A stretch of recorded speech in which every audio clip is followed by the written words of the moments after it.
할렐루야. 오늘 예수님께서 잡히시는 이 과정, 마지막 밤의 이야기를 우리가 함께 읽고 있습니다.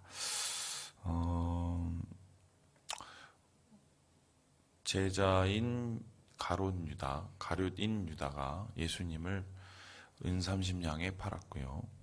그 제자인 가룟 유다가 은 30냥을 받은 이유는 예수님이 한적하게 사람들과 함께 있는 것이 아니라 한적하게 있는 곳을 알려주기 위해서 비밀의 장소를 알려주는 거죠. 그래서 그 비밀의 장소로 이 대제사장들과 바리새인들 그리고 그와 동행하는 군대들이 와서 끌고 갑니다. 그러니까 지금 이 상황은 정확하게 따지면 그 로마의 로마의 병정이 예수님을 끌고 간 게 아니에요. 이거는 대제사장의 수하들이 예수님을 끌고 간 겁니다. 그런데 이게 쉽게 설명을 해드릴게요. 그 우리나라에 일본 강점기 때 일본 순사가 있었습니다. 순사, 그렇죠? 그래서 뭐 일 있으면 순사들이 다 데리고 갔죠. 그런데 그와 동시에 우리나라에 또 그 각 지역에 있는 뭐 유지들이나 아니면 뭐 관리들, 우리나라 사람들이죠. 우리나라 관리들이 개인적으로 이끌고 있는 사병들이 있었단 말이에요. 사병들이. 근데 오늘 예수님은 로마의 군인, 그러니까 일본 순사들에 의해서 끌려간 것이 아니라 개인적인 사병들에 의해서 끌려가신 거예요. 그러니까 지금 이것을 어떻게 해석을 해야 되냐면 예수님께서 정치범으로 끌려가시거나 아니면 뭐 잡범으로 끌려가신 게 아니라 이거는 종교적인 이 죄를 때문에 일종의 종교적인 죄로 인한 이 잡히신 거예요. 그러니까 이건 불법적인 거죠, 어떻게 보면. 그래서 이렇게 끌려가게 되고요. 그래서 예수님께서 이 끌려가신 이 장면 속에 가룟 유다가 예수님 앞에 와서 마지막 배반의 입맞춤을 하죠. 배반의 입맞춤을 하고 그것이 신호가 돼서 사람들이 와서 예수님을 검과 몽치를 들고 찾아오게 되고, 그런데 예수님께서는 너무 당연하게 기다렸다는 듯이 그들을 향해서 내가 그라고 말씀을 하시고 지금 오늘 끌려가게 되는 뭐 이런 얘기가 전체적인 뭐 스토리라고 볼 수 있습니다. 자, 그렇다면 뭐 오늘 얘기를 보면서 뭐 한 세 가지의 질문을 한번 던져보겠습니다. 첫 번째, 가룟 유다는 왜 예수님을 팔았을까요? 예. 우리가 뭐 그들의 속마음을 다 이해할 수는 없지만 가룟 유다가 예수님을 판 이유가 조금 분명히 있을 텐데요. 예, 우리 함께 2절의 말씀을 같이 한번 읽어보도록 하겠습니다. 2절의 말씀입니다. 시작. 그곳은 가끔 예수께서 제자들과 모이시는 곳이므로 예수를 파는 유다도 그것을 알더라. 제가 그 예수님이 잡히신 이 곳을 제가 가봤어요. 이 산에 이제 감람산 같은 데인데 이 산의 초반 이 산의 그 밑에는 주기도문 교회가 있습니다. 그래서 예수님께서 기도를 가르치셨던 이 주기도문이 있고 그 뒤를 올라가면 이제 감람나무, 그러니까 올리브 나무죠. 올리브 나무들이 이렇게 쫙 이렇게 있어요. 그래서 그 올리브를 이렇게 짜는 거죠. 그래서 그걸 기름을 만들죠. 그래서 그 곳이 있고 그 위에 올라가면은 뭐 예수님이 기도하셨던 곳, 그다음에 그 위에서는 예수님이 제자들과 함께 있고 이 제자들을 또 가르치셨던 거. 그리고 제 기억으로는 거기에 아마 예수님께서 그 예루살렘을 바라보면서 우셨던 곳, 그곳이 있어요. 그러니까 그곳에 딱 가면 이렇게 성전이 바로 이렇게 밖에서 이렇게 보여요. 예루살렘 성전이 이렇게 보이는 그곳인데요. 아마 이제 예수님께서 노숙을 많이 하셨겠죠. 그러니까 제자들과 함께 밤에 주로 노숙하셨던 곳이 이곳이 아닐까 싶어요, 제 생각엔. 근데 예수님과 함께 3년 반을 지내기 때문에 이 동선을 유다는 이미 다 알고 있었죠. 그래서 그 동선을 분명하게 제보를 한 거고요. 그 제보를 듣고 지금 찾아왔죠. 그렇다면 3년 반을 그렇게 함께 같이 다니고 동고동락을 한 유다가 아무리 뭐 싫어도 그렇지 왜 그렇게 예수님을 순식간에 배반하고 은 30냥 돈 별로 되지도 않는 그 돈으로 예수님을 팔았을까? 예, 학자들은 이제 나쁜 사람이라고만 그냥 치부하기에는 좀 너무 급격한 이제 변화가 일어나서 가룟 유다의 그나마 좀 이 심경의 변화를 합리적으로 추이하려고 되게 노력을 합니다. 그래서 이제 학자들 중에서 뭐 얘기하는 합리적인 추론이 뭐냐면 이런 거예요. 그 예수님께서 메시아로서 예루살렘에 올라가실 때 아마 기대가 있었을 거예요. 그곳에 가서 백성들의 환호를 받고 호산나를 부르는 그 감동 속에 올라갔잖아요. 그리고 올라가서 성전을 청결케 하시고 그 다음에 백성들의 이렇게 가르치시는 거의 뭐 승리를 눈앞에 둔 상황이었는데 그 승리를 눈앞에 둔 상황에서 예수님은 자꾸 딴소리를 하셨잖아요.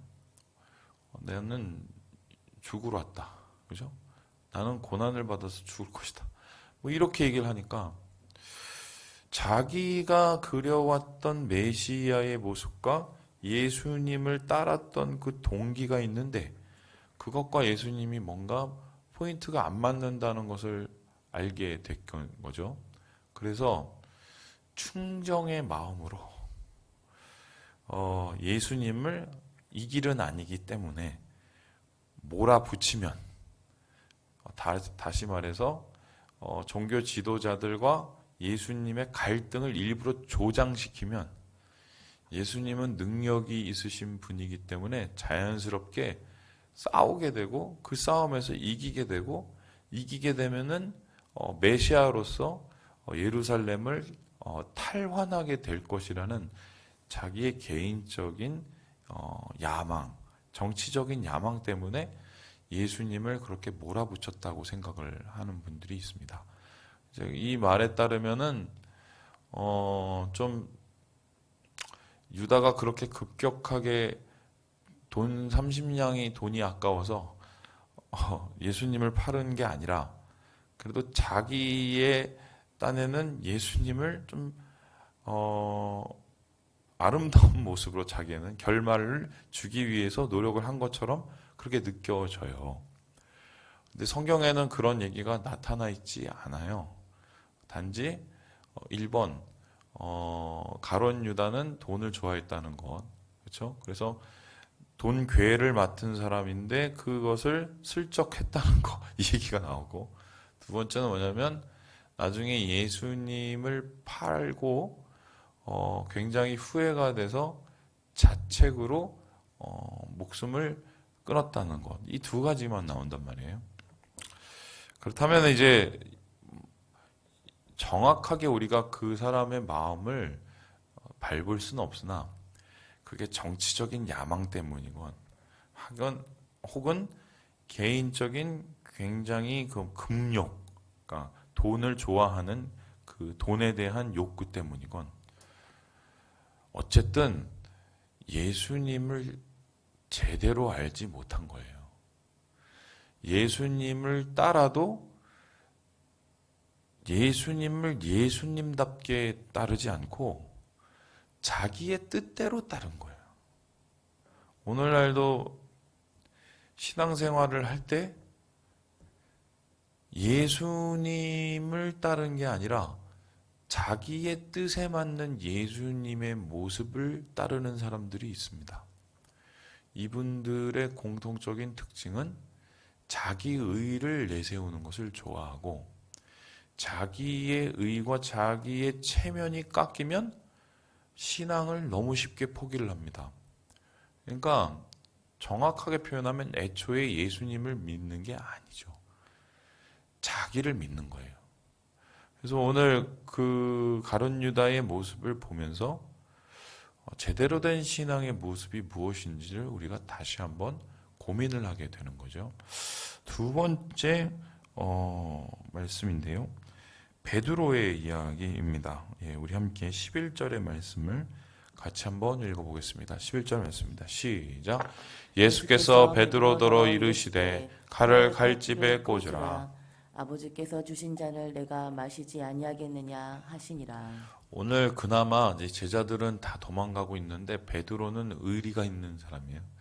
이 사람은 앞뒤 안 보고 예수님을 구하려고 그래도 칼을 들고 예수님을 잡아가려고 하는 그 대제사장의 수하의 귀를 자릅니다.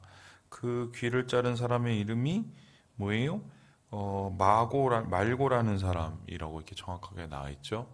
예수님께서는 나중에 그 말고에 떨어진 귀를 고쳐주세요. 예, 이런 장면이 나옵니다. 근데 흥미로운 게 보세요.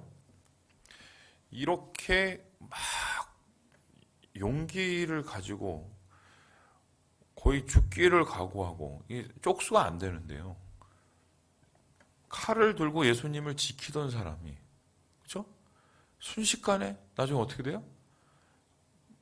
여자의 고발이 무서워서 여종의 고발이 무서워서 예수님을 3번 부인한단 말이죠. 그렇죠? 어떻게 사람이 몇 시간 사이에 이렇게 변할 수 있지? 여러분 그거 한번 고민해 봤습니까? 그렇잖아요. 제자들은 다 이렇게 손 놓고 앉았는데 혼자만 내가 예수님을 지켜야지 이러면서 칼 들고 이렇게 싸운 유일한 사람이에요. 이 베드로는 의리의 사나이. 그런데 순식간에 몇 시간 후에 예수님 잡힌 곳을 쫓아갔다가 3번 부인하는 이것이 그의 인생의 가장 큰 실수가 되어서 평생을 이 베드로는 3번 부인한 베드로 이 욕을 먹고 산단 말이죠. 어떻게 이럴 수 있을까? 저는 이런 분들을 봅니다. 예. 어떤 분들이냐면 감정적으로 예수님을 믿는 분들이에요. 감정적으로 예수님을 믿는 분들은 물론 우리의 인생에 지정의가 있어요. 암과 감정과 의지가 있죠. 근데 감정적이 바탕이 돼서 우리의 신앙이 더 풍성해지는 건 사실이에요. 근데 감정의 깊이에 신앙의 뿌리를 놓게 되면 어떻게 되느냐? 잘할 때는 엄청 막 굉장히 열정을 가지고 다 합니다. 근데 안 좋을 때 뭔가 좀 이게 막 에너지가 확 떨어졌을 때 언제 그랬냐 싶게 완전히 푹 꺼져버려요. 여러분 생각을 해보세요. 우리 자신도 그렇게 감정적인 신앙을 했을 때도 있고요. 또 우리 주위에 있는 우리와 함께 신앙생활을 했었던 그때 그렇게 열심히 하던 그분은 도대체 어디 갔어? 뭐 이런 분들 있죠. 감정의 이 깊이에 신앙을 세우면 이렇게 되는 거예요. 그래서 신앙은 어떻게 세워져야 되는가? 알무로 시작하는 거예요. 알무로. 우리가 말씀을 아는 것으로 시작을 해서 그 말씀을 아는 것을 마음의 감동으로 더 풍성해지고 그 마음의 풍성한 감동이 삶 속에서 의지적으로 나타나는 게 이게 신앙의 정상적인 모습이거든요. 그런데 말씀의 깊이, 알의 깊이에 우리의 신앙을 뿌리내리지 않고 그냥 내가 오늘 느껴지는 그 감동, 내가 오늘 느껴지는 그 감정, 거기에 뿌리를 내리면 이건 흔들리는 파도와 같은 신앙이 됩니다. 그래서 베드로의 신앙을 우리가 그렇다고 욕을 할 수 없겠지만 이거는 불안한 신앙이죠. 그래서 우리가 이 감정적인 신앙으로부터 어떻게 벗어나야 될 것인지를 베드로를 보면서 고민하게 되는 것입니다. 이 마지막으로 예수님의 모습인데요. 예, 우리 함께 6절을 읽고 마무리를 해보겠습니다. 6절 읽고 마무리해보죠. 시작. 예수께서 그들에게 내가 그니라 하실 때에 그들이 물러가서 땅에 엎드러지는지라. 오늘 예수님을 보니까 재밌는 이야기가요. 그 사람들이 예수님을 찾아왔어요. 나사렛 예수가 누구야? 그랬더니 예수님이 너무 당연하게 나야! 내가 그 사람이야! 라고 대답을 합니다. 그랬더니 예수님을 너야? 이러고 딱 잡아가는 게 아니라 갑자기 어떻게 사람들이 흠칫 놀래요. 그래서 놀래서 물러서면서 땅에서 막 넘어지고 이런. 쉽게 설명하면 그 옛날에 그 뭐죠? 그 개그 프로그램에 코미디 프로그램에 뭐 고객님 많이 당황하셨어요. 뭐 이거예요, 지금. 굉장히 당황한 거예요. 왜 이렇게 당황을 했을까? 너무 예수님이 당당했기 때문입니다. 쪽수로도 밀리고 화력으로도 밀리는데 예수님이 보통의 경우는 이렇게 위협을 받으면은 알아서 움츠려 두는데 예수님은 너무 당연한 거예요. 심지어 이 당연함이 나중에 어떻게 됐냐면요. 우리 함께 8절을 같이 한번 읽어볼까요? 8절입니다. 시작. 예수께서 대답하시되 너희에게 내가 그니라 하였으니 나를 찾거든 이 사람들이 가는 것을 용납하라 하시니. 자기를 안 챙기고 끝까지 제자들을 챙겨요. 나 잡으러 왔잖아. 나만 잡아. 얘네들 건들지 마. 당당하다 못해 굉장히 담대하시죠. 그래서 오늘 이 담대하게 잡혀간 이 예수님의 모습을 통해서 우리는 질문을 합니다. 어떻게 이렇게 죽음을 앞에 놓고 담대하게 나갈 수 있을까? 굉장히 당황스러운 상황인데도 자신이 아니라 자신의 제자들을 먼저 생각하고 챙길 수 있었던 이유가 뭐냐? 두 가지예요. 이 예수님의 모습을 통해서 우리도 시험과 역경 속에서 담대함으로 맞설 수 있는 방법을 찾게 되는데요. 첫 번째는 뭐냐? 예수님은 이미 기도하셨어요. 이러한 시험과 유혹이 오기 전에 이미 예수님은 기도하셨어요. 여러분이 잘 아시는 겟세마네의 기도입니다. 그래서 기도를 하는 사람은 시험과 역경이 와도 그것을 담담하게 맞이합니다. 근데 기도 준비가 돼 있지 않으면 시험과 역경이 오면 언제 그렇냐 싶게 흔들려 버려요. 그러니까 우리가 매일 기도하고 쉬지 않고 기도하고 범사에 기도해야 되는 이유가 무엇인지를 분명히 알 수 있는데 기도하면 준비돼요. 준비되면 맞서고 이겨내게 되는데 예수님은 십자가에 달리시기 직전까지 기도를 하셨을 뿐만 아니라 잡히기 전까지 최선을 다해서 기도를 하셨습니다.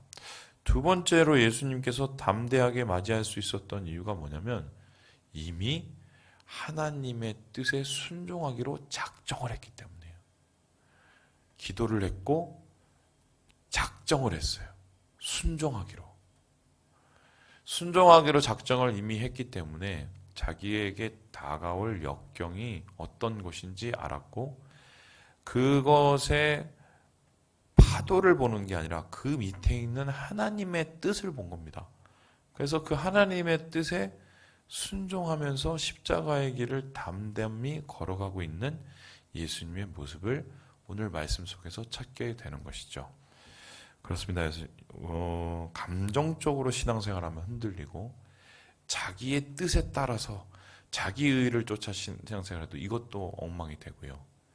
기도함으로 그리고 주의 뜻에 순종함으로 하루하루를 걸어갈 때 우리가 시험과 역경을 이겨낼 수 있다는 것을 예수님의 모습을 통해서 찾게 됩니다. 우리 사랑하는 형제 자매 여러분, 우리가 지금 어려움 가운데 있지만 이 어려움을 기도함으로 순종함으로 결단함으로 이겨내셔서 주의 영광을 함께 누리시는 우리 형제 자매들 되시길 주님의 이름으로 축원합니다.